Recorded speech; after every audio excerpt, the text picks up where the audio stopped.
Às damas e aos poetas não se pergunta a idade. A mocidade das damas está na beleza que apresentam. A mocidade dos poetas está nos versos que fazem. Não choremos a mocidade, envelhecemos rindo como as árvores fortes envelhecem.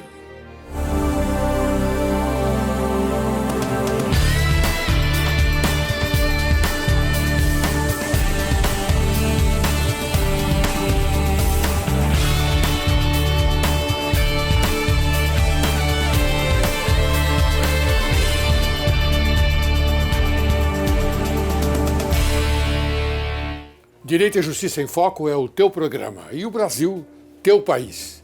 Inicia o programa de hoje com as sábias palavras de Napoleão Bonaparte. Aspas. Cada idade nos dá um papel diferente. Fecho aspas. Hoje, Direito e Justiça em Foco apresenta a você, caríssimo telespectador, um assunto bastante interessante. Resgate da cidadania. E para falar deste assunto, convidamos o empresário Alexandre Montoro. Ele é empresário, como já disse, engenheiro civil, jornalista e estudioso de mecânica quântica. Nasceu na cidade de São Paulo, precisamente no bairro do Tatuapé, no início dos anos 70, sob o regime militar. Passou sua infância e pré-adolescência ouvindo dos adultos e em noticiários televisivos as dificuldades que era conviver com um regime ditatorial. Na adolescência já participava de movimentos escolares. Em 1982, mesmo sendo um menino de 11 anos de idade, assistia atentamente os debates dos candidatos a governador, fato histórico para a época. Despertava nele, naquele momento, a vontade de colaborar e ajudar o próximo. Nas eleições seguintes de 1985 para prefeito e a eleição indireta para presidente, ele conversava com seus professores sobre estes assuntos e expunha seu ponto de vista abertamente. Com sobrenome de político, os assuntos da esfera política vinham à baila corriqueiramente. Na eleição de 1986 constituinte, entendeu a real função do poder legislativo em suas diferentes esferas e passou a ter identidade partidária, na qual se encontra no mesmo partido até hoje. Logo após os 18 anos de idade, passou a se inscrever em vários concursos públicos, com aprovação em vários deles. Passando a ser um concurseiro, passou apenas a ser um mero desafio à aprovação dos mesmos. Sempre acostumado a acordar muito cedo e dormir muito tarde, desenvolvia várias atividades em decorrência das habilidades em ser muito articulado e dividia seu tempo com estudos em ajudar o próximo, atendendo em comunidades carentes, e administra a empresa do setor de construção na qual desempenha estas tarefas até hoje. Seja bem-vindo, doutor Alexandre. Muito obrigado. É uma honra estar aqui, né? Uma alegria enorme, uma satisfação maior ainda poder participar do programa. Muito feliz mesmo o convite do meu amigo Marco Antônio Ascul, Vossa Excelência. Para mim é um divisor de águas participar desse programa. Eu fico honrado em ter o senhor aqui, doutor Alexandre Montoro, por vários motivos, entre eles aqueles que eu naturalmente citei ainda há pouco, e também porque o senhor é parente de um grande professor que nós todos conhecemos, André Franco Montoro, saudoso professor. Foi meu professor e meu amigo também. Por isso é uma honra muito grande tê-lo aqui. É um sobrenome que dispensa qualquer comentário. E deixou aí um legado enorme a ser seguido e, lamentavelmente, entrou-se uma lacuna. Depois de alguns nomes que, lamentavelmente, deixaram de estar atuando nessa esfera, ou seja, passaram para outra dimensão, Mário Covas, governador André Franco Montoro. Lamentavelmente perdemos alguns nomes de expressões e entramos num vácuo político terrível, né? E lamentavelmente procuramos aí incansavelmente um nome para a altura daqueles que, infelizmente, lamentavelmente já nos deixaram. Não esquecendo de mencionar também Tancredo Neves. Sim. O senhor tinha convivência com o nosso querido saudoso governador? Não tinha uma convivência, a nossa família é uma família muito grande. E nesse período eu, inclusive, atuava numa outra esfera, num outro partido. Sempre tive uma ideologia particular e Sim. defendia a minha ideologia. Isso já desde pequeno. Naquela época, o governador apoiava, em 1985, para prefeito da cidade de São Paulo, apoiava o então candidato Fernando Henrique Cardoso. Sim. Eu, paralelamente, já estava num outro partido e vislumbrando outras coisas. Fica difícil, né? Essas coisas ficam difíceis. Fica difícil. Mas é difícil de se perceber, mas quando você tem um ideal e que você acredita naquilo, torna-se fácil ao mesmo tempo. Sim, porque o que importa é o bem para o povo, né? Sem dúvida, Esse é o objetivo, né? Sem dúvida. O que o político tem em sua mente é fazer o melhor para o povo. Exatamente, mas também tem um contrassenso, né? O político que erra com a caneta, ele pode estar assinando aí o óbito de várias pessoas sem ele imaginar. É verdade, o senhor tem razão. Sim, mas a minha expressão foi no seguinte teor. Quer dizer, o objetivo maior é aquele que sufragou o voto que o fez, naturalmente, um político de destaque. Sem dúvida, não é? Sem dúvida. Depois que esses nomes que são ícones, né, na nossa política, que infelizmente não estão mais, estamos aí perdurando, né, anos e anos atrás de uma expressão, de um nome de tamanha expressão que infelizmente não temos. Bem. E hoje, né, no dia dessa gravação, dia 19, comemoramos o Dia da Bandeira, né? O Dia da Bandeira, na qual nossa bandeira, né, que aqui está, né? Exatamente. E que respeitosamente, lamentavelmente não se encontra os dizeres, ordem e progresso. Nós vemos aí um contrassenso, né? Lamentavelmente. O senhor disse que é um contrassenso mesmo. Infelizmente, a gente conversando com as pessoas, nas minhas andanças, e que são várias, né, as pessoas usam jocosamente de falar que é desordem e retrocesso. Mas nós temos que lutar contra isso, né? Sem dúvida. Arregaçar as mangas e trabalhar. O senhor hoje está aqui no programa, como o senhor disse, gravando o programa, porque vai ser exibido futuramente. O senhor está gravando esse programa exatamente para isso, porque o senhor quer informar bem o povo brasileiro. Sem dúvida. O povo de São Paulo, o povo do Brasil, enfim. Sem dúvida. Essa é a sua missão. Essa é a missão, que eu levo isso como um sacerdócio. E eu fico honrado em contribuir com isso, não é? Obrigado. Agora, me diga uma coisa, o senhor trabalhou também com um grande jurista, eu o coloco como jurista, doutor Marco Antônio Ascul. Sem dúvida. Grande amigo e irmão. Delegado de polícia. Delegado de polícia. Ele foi o autor, ele é maravilhoso. E ele é quem, entre aspas, bolou a delegacia itinerante. Sem dúvida, de vários trabalhos aí prestados à comunidade. Essa delegacia itinerante, eu pude constatar, né, pessoalmente, de várias ações praticadas por essa unidade da delegacia itinerante. Tantas elas que fazia questão de me convocar, autoconvocar para estar presente nos atendimentos e estar me colocando à disposição. E o senhor atendia em que lugar? Na própria delegacia, não?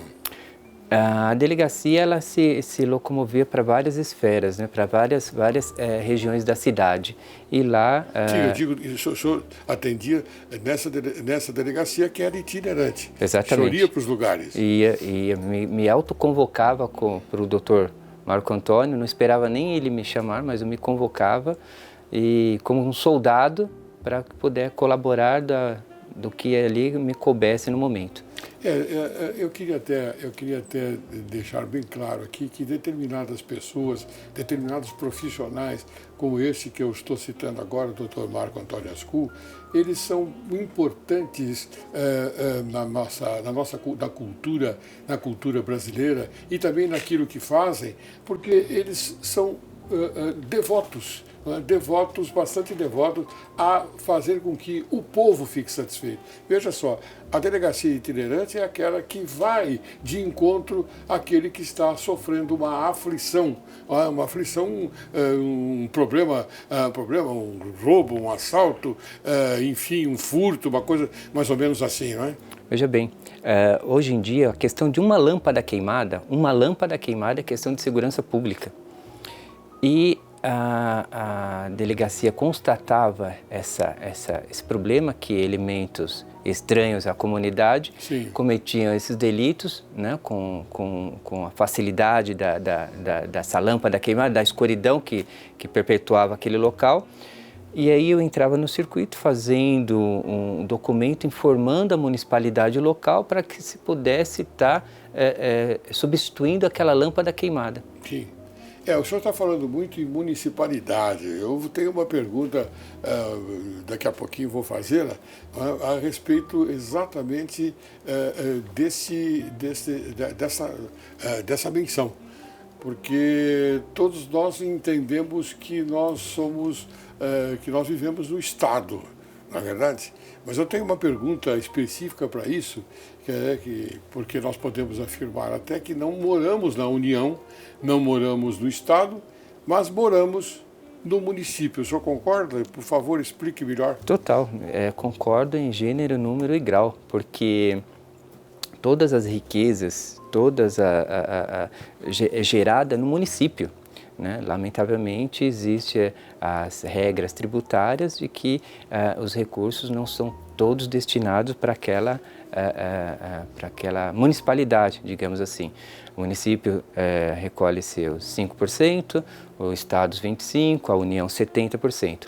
Enfim, mas se mudasse essa regra, esse jogo, né, de números, haveria-se uma distribuição e uma melhora de vida substancialmente de todos aqueles, de cada município do nosso país. Prevalecendo a igualdade, por exemplo? Sem dúvida, sem dúvida, sem dúvida. O problema de igualdade já é bem antigo, não é, doutor Alexandre? Muito, muito. Deixa eu ver, até a Bíblia, nas citações de Tiago, quer dizer, o servo de Deus e servo do Senhor Jesus Cristo, ele mesmo acentua essa parte dizendo da proibição da acepção de pessoas. Sem dúvida. Por exemplo, vou dar um exemplo, numa determinada sessão entra um homem com um anel de ouro, bem vestido, e também entra um pobre, talvez maltrapilho, com roupas mais humildes. Ao invés deles serem tratados com igualdade, não são. Isso é bíblico. Sem dúvida. Não são tratados com igualdade. Por exemplo, aquele que ostenta um anel de ouro, ele é recebido de uma forma diferenciada, ou seja, aquela cadeira está à sua disposição, é especial. E o outro, dizem, olha, que ali tem um lugar que o senhor pode ficar em pé ou então sentado no chão. Quer dizer, estou fazendo assim uma sinonimia da situação de igualdade. O brasileiro não respeita essa igualdade que é constitucional, que é bíblica também. Sem dúvida. Não respeita. Então, esta citação de Tiago, que é naturalmente provas e tentações, está bem claro essa diferença que há no tratamento das pessoas. E isso é constatado porque 2,5 bilhões de habitantes do nosso planeta lutam para comer. E não é comer de se fartar, não. É comer um tantinho só de comida. Sim, Então, as pessoas, um que passa com um carro, um que tem uma vestimenta diferenciada, se sobressai, infelizmente, se sobressai sobre aquela outra. Mas eu presenciei essa situação que eu mencionei agora várias vezes. O tratamento desigual Sem para dúvida. as pessoas. Sem dúvida. E contrário, como eu disse, contrário àquilo que naturalmente nós colocamos na nossa, no nosso ordenamento jurídico. Não é? As pessoas devem ser tratadas em igualdade de condições. Exatamente, Tanto eu respeito aquele que tem uma vestimenta bonita, ostenta um anel de ouro, como aquele que tem uma vestimenta mais humilde. Exatamente, mas culturalmente esse é o texto da lei e isso é até, digamos assim, bonito. Né? O texto da lei é bonito, mas lamentavelmente as nossas crendices, o que nós desde pequeno crescemos é que em conquistar em casa, carro, apartamento. Esse é o projeto de cada cidadão, né? Então, e isso acaba se tendo uma diversidade, uma rivalidade sem ser uma provocação que você está rivalizando com o outro, mas automaticamente, empiricamente acontece. E eu retiro das suas palavras o seguinte, quer dizer, a própria sociedade, ela provoca esse tipo de desigualdade. Sem dúvida, não é? Sem dúvida. A própria sociedade. A própria porque sociedade. Já ensina o seu filho, sua filha, a lutar pela vida de uma forma diferenciada. Não, você tem que conquistar as coisas. Eu acho normal, isso é normal. Sim, claro, não tenha dúvida. Não estamos pregando aqui nada ao contrário. Não. Mas é que culturalmente acaba sendo um critério que que a pessoa nem imagina isso, está fazendo isso normalmente, está estudando, trabalhando, fazendo suas conquistas particulares, mas lamentavelmente outros não conseguem. E aqueles que não conseguem acabam tendo uma rivalidade com a pessoa. Perfeito, muito bem. Então, doutor Alexandre Montoro, eu estou encantado em tê-lo aqui no programa Direito e Justiça em Foco. Mas eu vou chamar agora um pequeno intervalo para depois nós continuarmos com esta belíssima e produtiva conversa. Obrigado. Tá bom? Você aguarde, logo, logo retornaremos.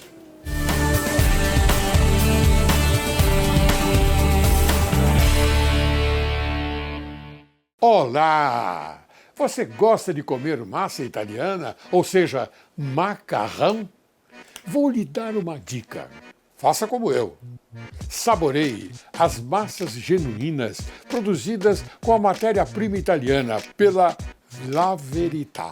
São massas deliciosas. Fusilli, gnocchi, ravioli, penne, spaghetti, fettuccine, rondelli, lasanha e outras também de excelente qualidade.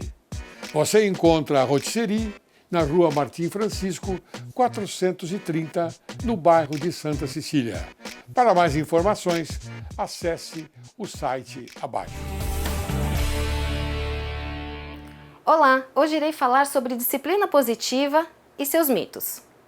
Se comunicar de forma empática não significa ceder, não bater, não punir com palmadas e castigos. Não significa não ensinar que toda ação gera uma consequência. Disciplina positiva não é só para crianças pequenas. Podemos aprendê-la para praticar com adolescentes e na nossa vida. Disciplina positiva não é algo da modernidade. É algo que resolve conflitos, baseados em reconhecer a humanidade que existe em todos nós, para resguardar o respeito que merecemos. Disciplina positiva não é somente sobre ferramenta. É sobre uma visão de mundo, onde todos merecem dignidade, respeito e crescer em segurança. Disciplina positiva não é bom somente para as crianças, mas também para a família como um todo, que pode aproveitar a maternidade e paternidade de forma mais leve e saudável. Praticar disciplina positiva não é uma tarefa de final de semana, é para uma vida. Obrigada e até o próximo programa.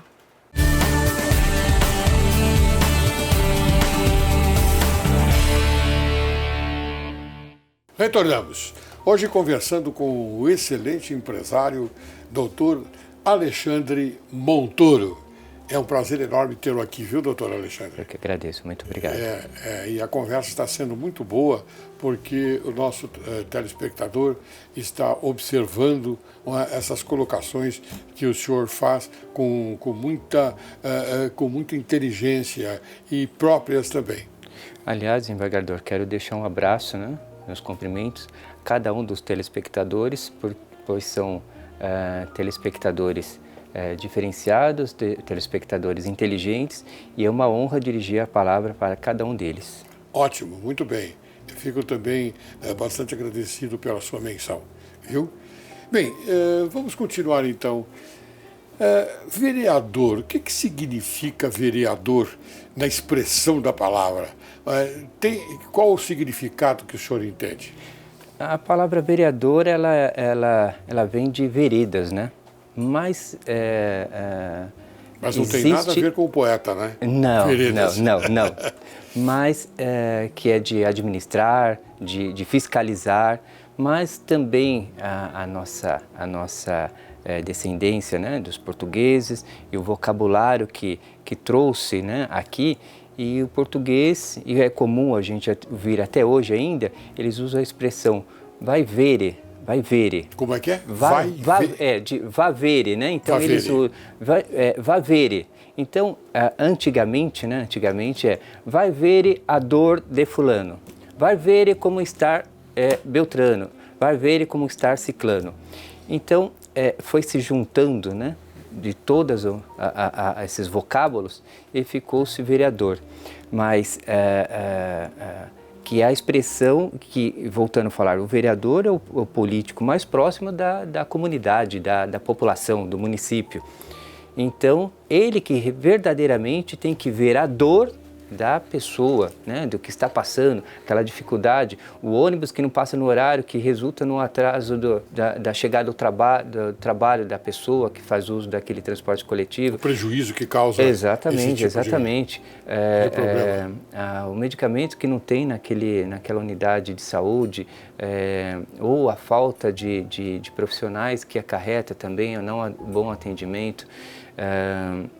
Então, é um conjunto de coisas que aí o vereador pega toda aquela gama de informações e passa para o pré-feito, que é o prefeito, que já está pré-feito o trabalho dele, que ele pegou, redacionou tudo, ou fez o petitório, como diz o meu amigo Marco Antônio Ascu, e entrega para o pré-feito, ou o prefeito, que aí o prefeito, diante daquela solicitação do vereador, pega aquele documento e passa para o secretário, que o secretário de ordem do mandatário do município executa o ofício solicitado, né, para a correção daquele problema recorrente naquele local. Muito bem, eu gostei da sua colocação, doutor Alexandre. Gostei da sua colocação, porque é isso que nós temos que entender. Porque quando se fala vereador, quer dizer, se tornou uma palavra comum, um termo comum. Sem dúvida. Vereador. Mas o senhor sabiamente fez uma colocação bastante interessante, que eu acho que eu não tinha pensado nisso. E o vereador... Va vedere, porque em italiano é va vedere. Va vedere a dor. E os nossos amigos, os nossos patrícios, eles falam, e é comum a gente ver até em padarias, vai ver se já chegou tal coisa, vai ver, eles usam a expressão de vai ver, então eles usam a expressão vá vere. Vá vere. Vá vere, então, vá vere a dor de tal pessoa. Olha só que interessante, vá vere a dor de tal pessoa sobre esse assunto. É o sofrimento que a pessoa está passando naquele local, né? Naquele momento, não é? Exatamente. Então, mas o vereador, por exemplo, ele faz, como agora vou fazer uma sinonimia com a delegacia itinerante, ele faz esse trabalho itinerante, ele vai no local para verificar o que está acontecendo ou não? Deve ser feito isso, lamentavelmente. Mas não fazem? Não fazem. Por quê, doutor? falta de vontade, porque política é vocação, política é como se fosse um sacerdócio. Política tem que gostar do próximo. E como que você vai gostar, querer desempenhar uma atividade se você não gosta? Sim, mas a obrigação é vá vere. Vá vere, sempre vá vere. Só que é muito mais confortável estar no ar-condicionado, no gabinete, e esperar as pessoas a chegarem com tais problemas.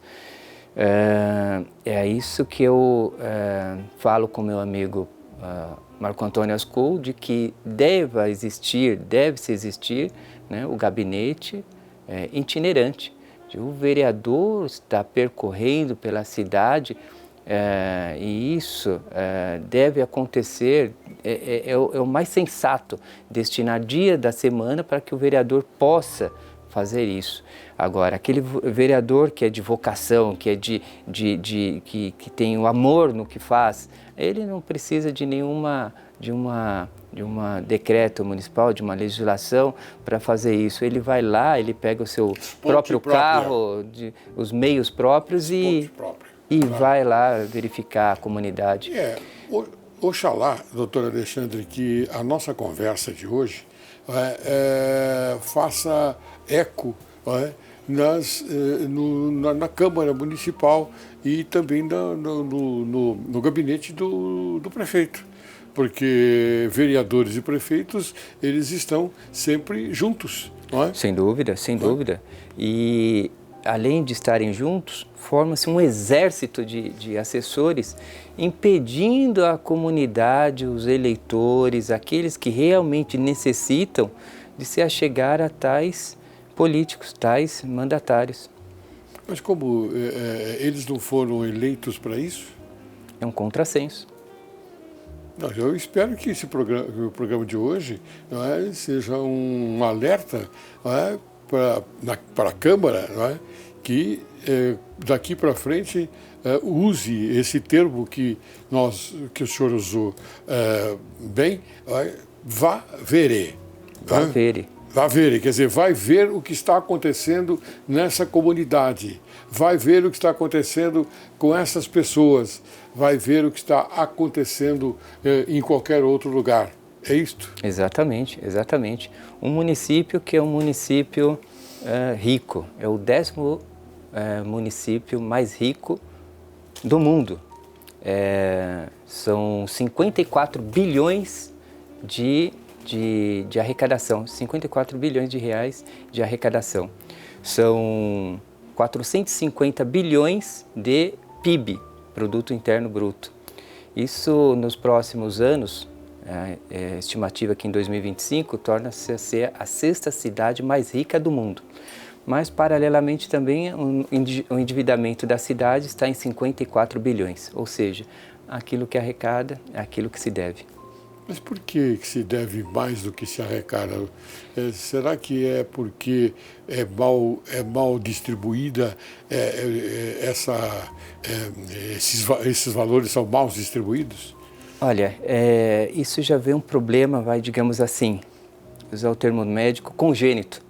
Isso já vem de muito tempo. Então, os refinanciamentos da dívida, as questões dos bancos, a questão dos juros, torna-se uma dívida extremamente galopante, onde que no ano de 2000, no final se não me engano, se falha a memória, da administração Celso Pitta, houve essa renegociação da dívida da cidade de São Paulo, que se não houvesse isso, estaríamos, não sei nem como, mas felizmente houve essa renegociação e que precisa se chegar novamente uma outra renegociação, porque chegará um momento que não vai ter mais como se controlar as despesas, né? Não vai ter como arcar mais com tanta dívida assim.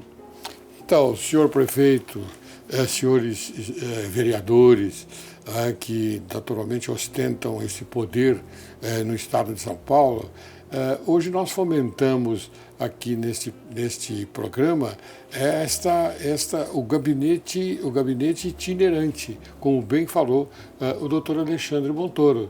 Quer dizer, se ele fala dessa forma, porque ele tem larga experiência e ele sabe aquilo que está dizendo. O que é o gabinete itinerante? É como aquela ideia que teve o nosso querido amigo Dr. Ascu. Ou seja, uma delegacia itinerante. Eu vou no local para resolver o problema. É isto. Não aguardar no seu gabinete, ou se não na Câmara, ou se não na Prefeitura.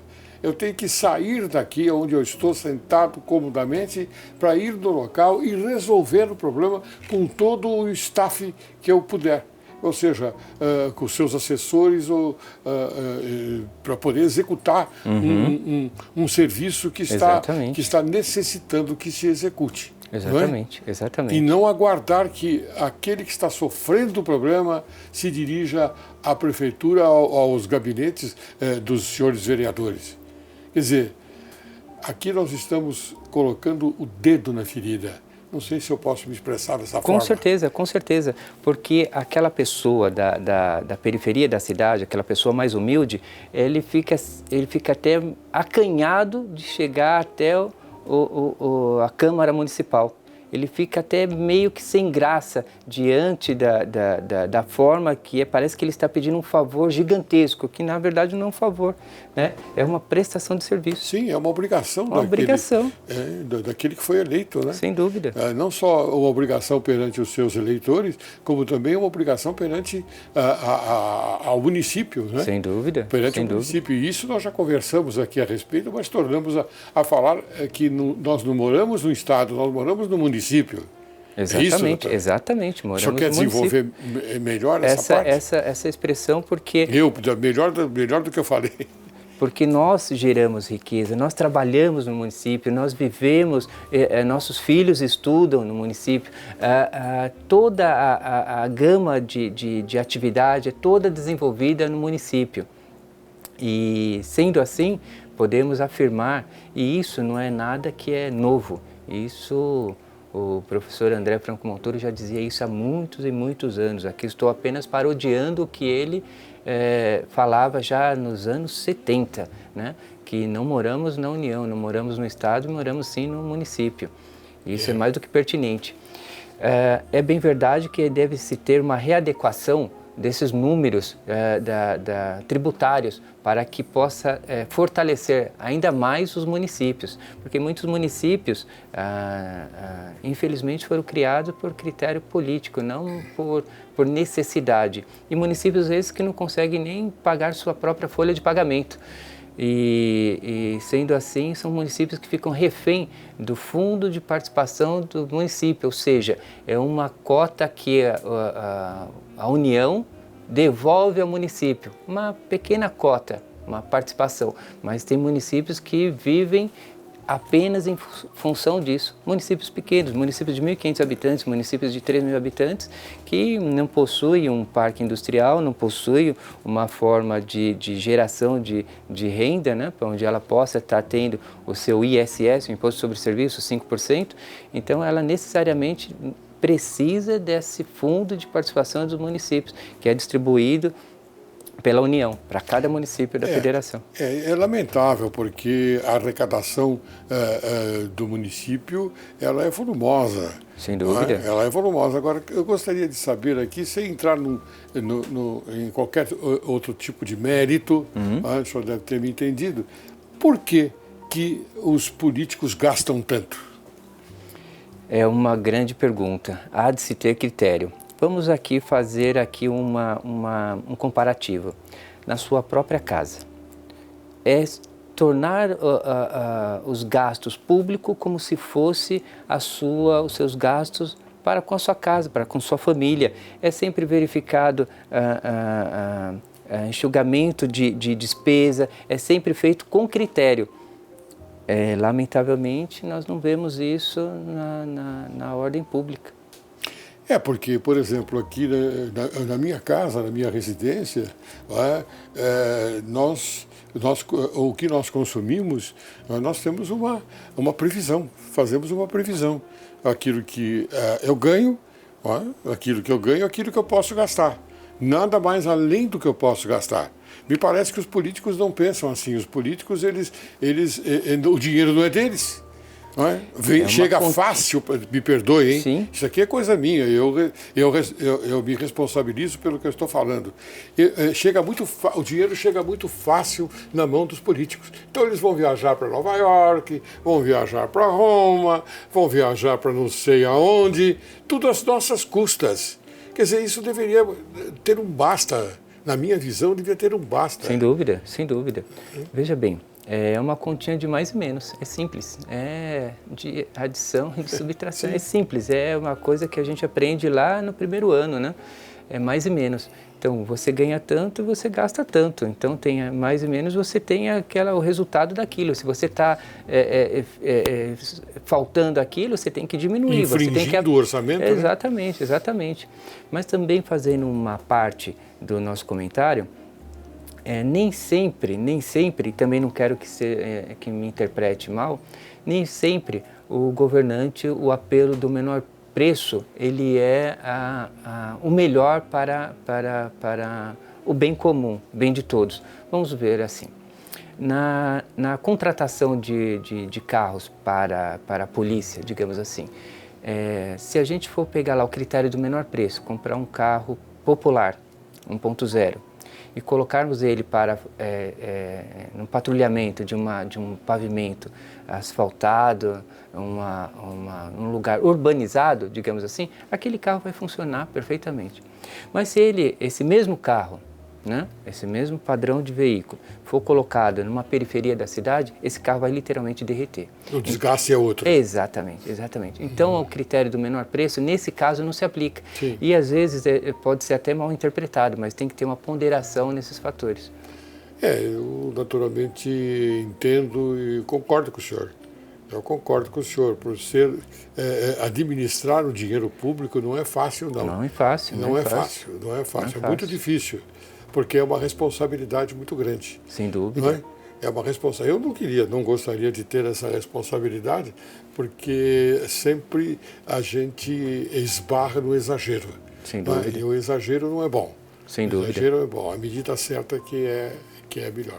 Bem, eu estou já quase terminando, lamentavelmente, finalizando o programa. Então, fazer uma perguntinha para o senhor sobre o resgate da cidadania. O que o senhor entende pelo resgate da cidadania? Cidadania é uma palavra que tem uma fonética bonita, né? Tem uma fonética bonita, cidadania.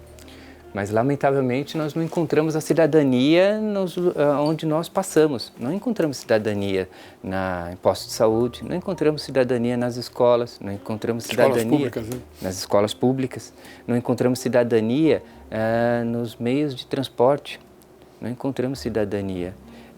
Lamentavelmente, fica muito a desejar.